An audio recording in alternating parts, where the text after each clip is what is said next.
one of the main things he's done with the whole squad is physically. First of all, getting us to our maximum level physically, and I think that there's still room to improve always as well. So fittest team in the Premier League? Arguably, arguably. And I think once you can do things repeatedly and not be out of breath, and you can meet the physical demands, I think that kind of makes everything a little bit more straightforward when it comes to the game. So first of all is that, and then he's developed us all tactically.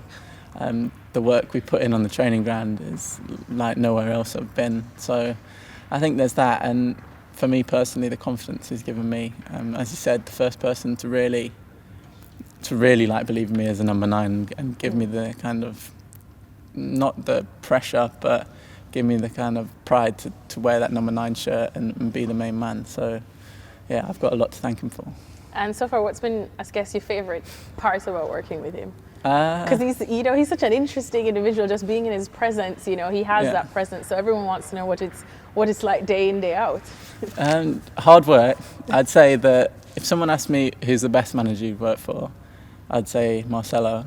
And if someone asked me who's the hardest manager you worked for, I'd also say Marcelo. So they kind of go hand in hand.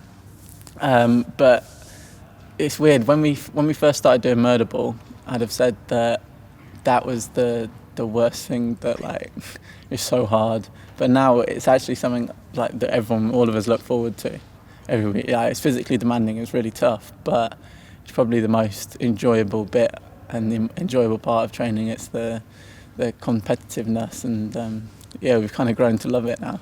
Oh, words you probably never thought you'd say after the first exactly. session, right? Yeah. And with that said, I've spoken, of course, to a couple of you guys, Jack Harrison, that we know quite well here at ESPN, and he said that coming into the Premier League, everyone kind of expects to go through an adjustment period, but knowing that you guys have that level of fitness, it gives you a bit more confidence going through. So did you feel like you never had that much of an adjustment period? Jack's just walking in and he knows I'm quoting him. But did you feel like you never had probably that much of an adjustment period from the Championship to the Premier League that sometimes you see some of the other teams struggling through?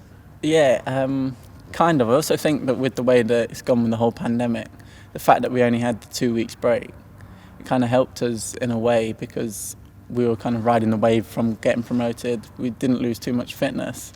I'm sure that throughout the year there's probably going to be more injuries this year, and people are going to get tired towards the end of the season, but it's definitely helped us to start the season. And I think that, as Jack said, the physical side of things, it has prepared as well. It's not going to be plain sailing the whole year, I'm sure. Thanks so much for watching ESPN on YouTube, and for more sports highlights and analysis, be sure to download the ESPN app, and for premium content and live streaming, subscribe to ESPN Plus.